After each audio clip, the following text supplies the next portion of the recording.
Welcome to MBL Global TV, where we bring together leading experts from the insurance industry, academia, and the mental health sector to provide a valuable resource to anyone wanting to keep abreast of developments in these fields. MBL Global are active across all aspects of the insurance sector, providing post-event psychological support to trauma victims. Today, we are delighted to be talking to Lee Howell, Director at Key Risks, about Protect Duty. Key Risks is a specialist risk management service which provides police, military, and insurance expertise in order to curtail the potential terror threat and costs facing their clients. Welcome, everybody. Today, I'm very honored to have with me as a guest on MBL Global TV, Lee Howell from Key Risks. And the purpose of our chat today for this episode on MBL Global is to be able to discuss Lee's views on the Protect Duty legislation that's being proposed. Lee, welcome to MBL Global TV. Hi, Mahesh. Hi, everyone. Great to have you with us, Lee. So just a bit of background for our viewers on Lee. Lee is the founder and director of Key Risk, which is a specialist risk management consultancy. Key Risk provide former senior counter-terrorism trainers, senior police officers, and former UK special officers to conduct risk assessments, training, and assurance services for customers. They are a preferred supplier to both to insurers and brokers and are specialists in the risk management field around physical risk management and counterterrorism. Lee, I'm really excited to have you here and have your opinions on the proposed Protect Duty legislation. Would you mind just giving us a bit of background on what Key Risk does and a bit about yourself as well? Yeah, absolutely. So I have the privilege of bringing together a whole bunch of absolutely superb individuals, and some of the things that they've done is exceptional. So my role is to facilitate that and to enable some of that into the insurance world and through some of the contacts that I've got as a chartered insurance risk manager. Lee, fantastic. Just before we move on to Protect Duty, Lee, tell me, in your experience being a specialist in this, have you been noticing the need for risk management and risk management assessments being taken more seriously, particularly in the insurance industry? Yeah, what's really interesting is the Protect Duty has stimulated a debate, certainly within the security profession, but also within the insurance profession, about risk, liability, and the fact that there's a potential legal duty that is linked to the government intent to introduce the Protect Duty. I think it has focused minds. So yeah, absolutely, it's a theme that is starting to gain a lot of traction. We're doing a lot of podcasts and a lot of work in terms of briefing insurers and lawyers and underwriters, because I think they recognise the impact of new legislation. Okay, great. Lee, I think what we'd like to do is I have a few questions for you, being a specialist in the area, and really to get your opinion on the proposed legislation. I think the Protect Duty consultation process has really gathered up a lot of momentum, and personally from us as MBL Global, we're very excited to see the sort of human element and the need for it coming out. I think let's begin by asking you, what are your thoughts on the proposed Protect Duty legislation in terms of this legislation actually reaching this level of profile and being taken under serious consideration by the UK government? Yeah, so if you look at what's driving the government thinking on this, there's been a lot of terrorist attention in the UK in recent years. And that's been reflected by the government trying to protect its citizens. So first duty of the government is to protect its citizens, and the government is taking that responsibility seriously. I think what sits behind the Protect Duty is a real desire to improve the safety of people using publicly accessible venues. And it also closes a gap. At the moment, there is some areas of uncertainty in terms of who has responsibility on some of those so-called grey areas. But importantly, it's about making sure that people take their own responsibility for safety and security seriously, and the government can enable and support and to help that. But actually, it is very much something that the impact can be reduced significantly with responsible people taking ownership of the issue to protect their own staff and people that use their buildings that they're responsible for. Great. I think, Lee, we know, the world today, unfortunately, is not the same. It's 20 years since 9/11. A lot has happened, and terrorism is a reality that just doesn't seem to be evading us. With that in mind, and particularly the industry you're in, what do you feel? I mean, how do you feel about legislation like this coming to the forefront, particularly from a human element point of view, from a society aspect? Because we do know that a lot of this exists, and there are counter-terrorism policies and protocols in place, even for the UK government. This now starts shifting the onus more onto business owners, onto society as a whole, to make it a safer place. But do you see that the need, or more, maybe the better way to put it is a consciousness level of from society of needing to take accountability and responsibility to make sure that we are in a safer environment? Yeah, absolutely. So I think there's a lot of guidance that is available. The government have been great. There's a lot of really good quality material that is easily accessible. What I don't think we are seeing, certainly the engagements that we're having with clients, we're not necessarily seeing that being translated from a government advisory perspective through into action on the ground. We're not seeing that. There's some gaps. So by having a legal duty, that then puts that responsibility, exactly as you say, onto the responsible person. In the same way that health and safety legislation is managed and is controlled by the person that has responsibility over those risks.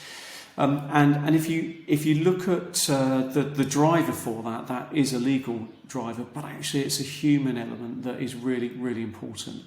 Because employers want to protect their staff, they want to protect their visitors.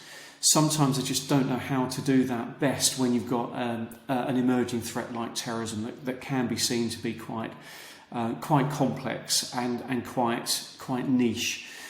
In reality, there's a lot of things that you can do to just layer on top of your existing security arrangements to make sure that you are better protecting your staff, because the impact of this, as you know, Mahesh, and MBL, you deal with the consequences of when these events do happen, and that human cost of that is significant. And so by preventing that and having plans in place, so in the event that it does happen, you've got a good, robust way of helping people deal with the consequences of that event is really important. No, fantastically. Yes, you mentioned, that I suppose we play in that post-event space, and we well acquainted with it, especially how long the tail is on recovery after these type of events. Just along those lines, in your opinion, looking at the proposed legislation, the feedback from the various consultations, how prepared and ready do you believe UK companies, organizations, public places of interest are ready to adopt this, more so from a risk assessment point of view? Because it now, as you mentioned, there will be a legal side to it, but there has to be a very proactive approach from these organizations. And just in your opinion, being active in the UK market, how ready do you think organizations are to adopt this? Yeah, it's a really, really good question. I was staggered when I saw that only 50% of respondents to a specialist area, i.e. the Protect Duty consultation, only 50% of respondents had done a risk assessment. And only 55% of people were using government material. So you can start to see from a government perspective that there is a gap. There is a gap. And so I don't actually think that people are prepared. I think this is why we are seeing quite a ground rush at the moment. People starting to seek advice and trying to understand what this means. What does it mean when you're drafting policy conditions as an underwriter? Or what does it mean as a broker in terms of having discussions with customers? It's all very well talking about property or business continuity, business interruption insurance. But how about, what's the impact on people? Where's that financial cover coming from? What are my policy limits? Is that going to be sufficient for some of the exposure that I will be responsible for? But also, I think there's a need for people to realise that some of this exposure isn't actually new. So you've got a duty of care under Health and Safety at Work Act. So all of the corporate manslaughter legislation equally applies at the moment. So as that duty of care, you've got to provide appropriate information, training, etc. for staff for what is a reasonably foreseeable risk. So you only need to look at what's happening in the news. You can see how prevalent some low sophisticated terrorist attacks or attacks from people with poor mental health are having on businesses and on people that are using publicly accessible spaces. So that risk is real, it's here, and there's some legislation that currently applies. I think what the Protect Duty is doing is very much the government putting a marker down and saying, look, we expect that this is something that you will take seriously moving forward. Fantastic. Look, I think we all believe that the legislation is going in the right direction. We all want to be in a better world. So, I'm personally glad to see the UK government taking the first step in this, moving from, and hopefully it will be adopted globally. In your opinion, do you see this being almost a benchmark being set by the UK government for other countries to look at similar type of legislation? Yeah, I think so. I mean, there's unfortunately, due to the amount of experience of terrorist attacks, and the UK is a focus for terrorists, and there's some statistics that are quite surprising, just how much of a focus the UK is. So our approach to respond to that, both from a policy perspective, but also from an emergency response perspective, is of interest overseas. We're seeing some of that. There is a lot of interest, and I think this will be a first step. Because I think what it does, it shifts that focus, exactly as you say, Mahesh. It starts to shift that focus onto those that have the ability or influence to restrict the impact of terrorism. So it's all very well government doing their bit and making sure that they've got an intervention and that they are ready to respond through emergency services, military if needed. But at the same time, the responsibility actually will sit with an individual. So when people talk about risk assessments, and the government will help by provide some generic risk assessments and some additional material, but that responsibility to assess the risk on that individual premise will still sit with the responsible person. The government won't be doing that for them. So understanding the risk and taking ownership of that is key. And I think if we do that, we'll end up creating a safer society, and that, I think, will draw attention from partners overseas. Absolutely. Now that's very interesting. Lee, you mentioned the UK seems to be always sort of at the heart of. I mean, you mentioned some statistics around from a terrorism perspective, and UK being, I suppose, on a higher radar. Can you share a bit of insights on that, just in terms of where we are right now? And I mean, I know we're coming out of a pandemic and there hasn't been access to a lot of public spaces. Things are picking up again. But just if you could give us, just from a security perspective, share some of those statistics on what that outlook actually looks for the UK. So absolutely. So in 2019, for example, there were. So I use 2019 because obviously the impact of COVID and restriction of movement has had an impact. We can talk about that as well in terms of how that the use of the internet is allowing self-inspired activists to undertake some acts. But in terms of numbers, so in 2019 there were 64 terrorist attacks in the UK, which was by far the highest. Italy was second highest with 29, and then France at 7 and Greece at 4, etc. So in 2019 that was an issue, and I think we're all looking at what the impact of COVID will create in terms of future trends and future risks, and looking to try and get ahead of that and mitigate that wherever possible.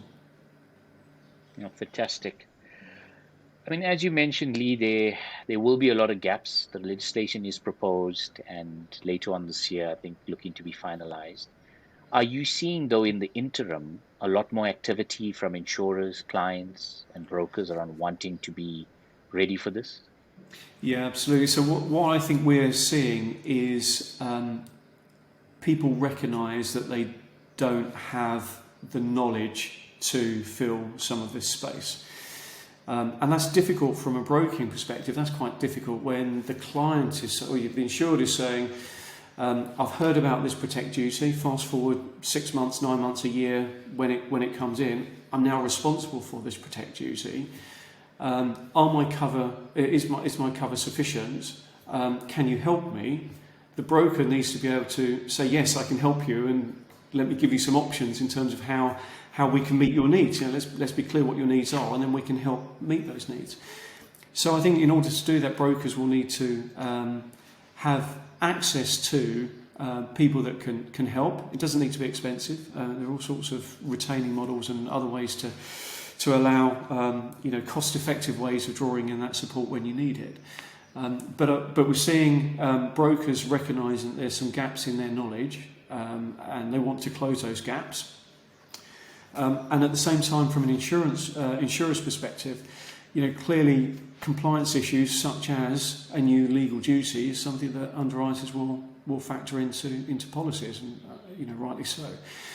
So I think there's a recognition within that whole insurance supply chain that there's a need to understand the issues more, and to make sure that where there's additional support that's needed, that's then brought in.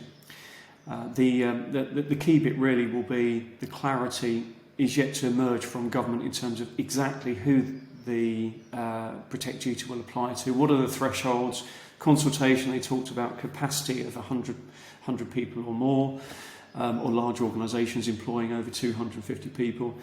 Let's see what actually comes out of that, because that will inform the scope of that knowledge gap. What sectors need to be focused on particularly. But it is worth saying that some of the large clients and some of the large brokers have some really good people providing security advice, and actually some really good arrangements in terms of security. So, you've almost got a whole range of different people that are going to get caught by this protect duty, some of which won't see any difference because they're already doing security and they're doing it really, really well.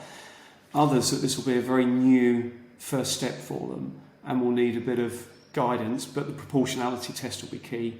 And then I think where you'll have the need for some real focus is in that middle space where you've got to do more than an initial assessment and not put in place too many additional layers, but you don't currently have that arrangement in place. That's where I think the gap is greatest. Sure. No, thanks, Lee. Lee, just, when we look at as we said, there is a gap. There are organizations still to be defined. What's the size of those organizations? Those seem to have been key areas from an operational and financial requirement, I think, areas of concern and that have been raised through the consultation process. A question from my side to you is, how important is it going to be for there to be clear roles and responsibilities on the responsibilities of employees of an organization to react in a terrorist event, and making sure that they don't actually cross over and there's proper coordination with emergency services, because we are taking normal civilians and training them up. And I'm quite interested to hear your view on that and how that, the importance of those responsibilities and how it could work. Yeah, absolutely. I don't think there's any intention whatsoever to have training to mitigate that terrorist attack.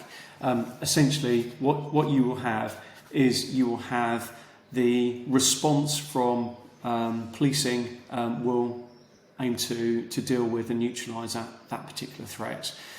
The focus for the insured, the responsible person, will be to make sure that security arrangements are as robust as they can be before that event happens, to act as a deterrent, or to have early warning arrangements with partners, for example. So if there is a potential emerging threat in an adjacent part of town, actually through a network of communication, the responsible person can lock down that building to make sure that that person intent on causing harm can't access the building, because you've locked them out before they get into it.